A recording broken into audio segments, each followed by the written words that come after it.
इस वक्त हम मौजूद हैं दिल्ली के स्कूल ऑफ एक्सीलेंस लर्निंग में और हमारे साथ मौजूद हैं दिल्ली के शिक्षा मंत्री मनीष सिसोदिया। सर, पहली बार दिल्ली में शिक्षा को लेकर इतनी राजनीति हो रही है, क्या कहेंगे? देश में शिक्षा पे काम ही पहली बार हो रहा है। आप देखो, आप इतने सारे शानदार सरकारी स्कूल, पहले तबेले जैसे स्कूल होते थे, पहले कबाड़ खाने जैसे स्कूल बनाते थे, और फिर ये 75 साल से यही करते आए हैं।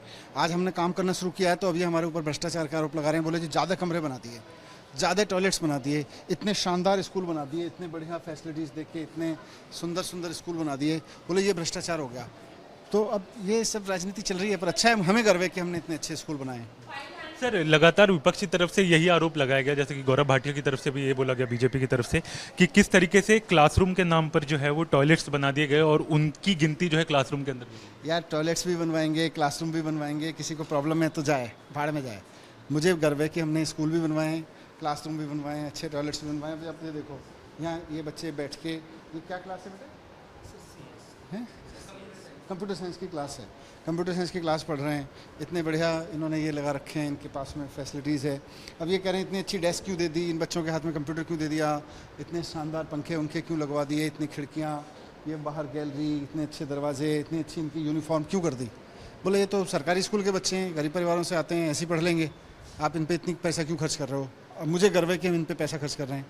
अगर इन बच्चों को अच्छी एजुकेशन देना घोटाला है तो देश के हर शिक्षा मंत्री को ये घोटाला करना चाहिए, देश के हर मुख्यमंत्री को करना चाहिए, इवन प्रधानमंत्री को ये घोटाला करना चाहिए।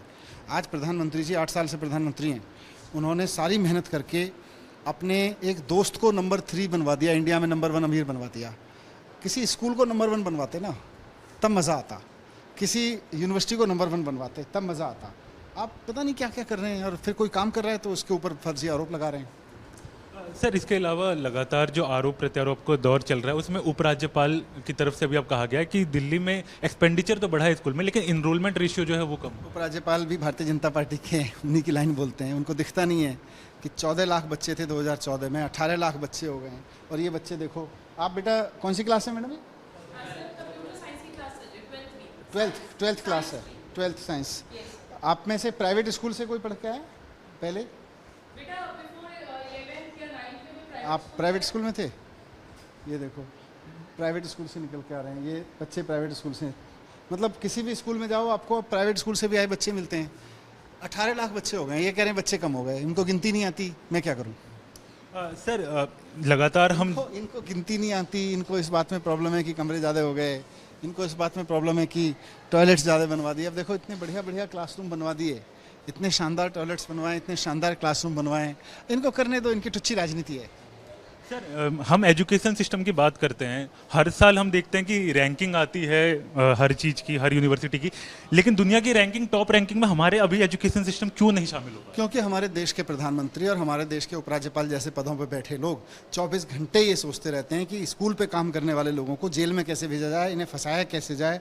ये नहीं सोचते कि इनके साथ मिलकर स्कूलों को और अच्छा कैसे बनाया जाए। ये दुर्भाग्यपूर्ण है।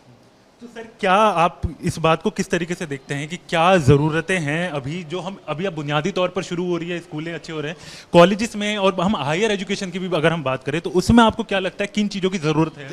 देश के हर शिक्षा मंत्री को खुल के ऐसे स्कूल बनवाने चाहिए, देश के हर मुख्यमंत्री को खुल के ऐसे स्कूल बनवाने चाहिए। प्रधानमंत्री जी को जो भी ऐसा काम करे उनको बुला के प्रोत्साहन देना चाहिए, उनके पीछे सीबीआई नहीं छोड़नी चाहिए, उनके ऊपर फर्जी केस नहीं लगाने चाहिए, इसकी ज़रूरत है। सर, इसके अलावा स्कूल, वर्चुअल स्कूल जो हैं वो भी खुले हैं, तो उसके ऊपर आप क्या कहें?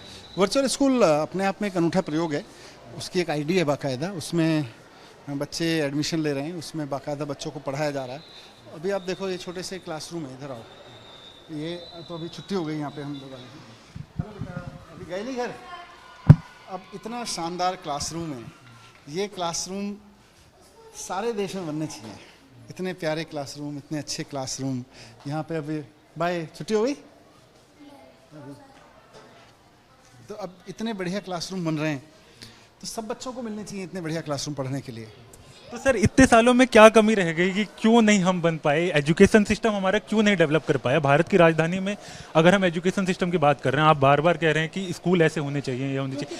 प्रधानमंत्री पद पे बैठ के आदमी इतनी घटिया सोच रखता है कि जो स्कूल बनवा रहा है उसको जेल में कैसे भिजवाऊं, प्रधानमंत्री पद पे बैठा हुआ आदमी 24 घंटे सीबीआई ईडी सोचता रहता है। उसको स्कूल सोचना चाहिए। उसको सोचना चाहिए कि देश के बच्चों को और शानदार एजुकेशन कैसे दें। वो नहीं हुआ। सर एक बात और जानना चाहूँगा, कोविड के बाद हमारा एजुकेशन सिस्टम बहुत बदला है, तो उसको आप किस तरीके से देखते हैं और क्या आपको लगता है कि कहीं ना कहीं हम अभी भी पीछे हैं और उसको लेकर हमें और भी ज़रूरत है? अभी यहाँ सब एक दूसरे से सीखना चाहिए था। हमने कुछ अच्छा किया है, बाकी राज्य सीखते, बाकी राज्यों ने कुछ अच्छा किया है तो हम उनसे सीखते। ये मतलब टची पॉलिटिक्स करने पे लगे हुए हैं कि इसकी फाइल निकाल लो, इसको सीबीआई करा लो, इसके घर रेड करा लो। अरे स्कूलों में आओ, स्कूल विजिट करो, आपको समझ में आएगा देश कहाँ जाना चाहिए। सर ये बात कही जाती है कि दुनिया का नंबर 1 देश भारत को बनाना है, तो उसमें कैसे स्कूल से बनाएंगे, ऐसे शानदार स्कूल बनाने से बनाएंगे। Thank you so much sir. तो हमारे साथ मौजूद थे शिक्षा मंत्री मनीष सिसोदिया, जिन्होंने लगातार स्कूल को लेकर लगातार हमसे बात की और हमें बताया किस तरीके से किन चीज़ों की ज़रूरत है अभी दिल्ली के स्कूलों को बेहतर करने के लिए और हैं, और किस तरीके से दिल्ली के स्कूलों को बेहतर किया गया है। वीडियो जर्नलिस्ट सिद्धार्थ के साथ हरीश झा, न्यूज़ नेशन, दिल्ली।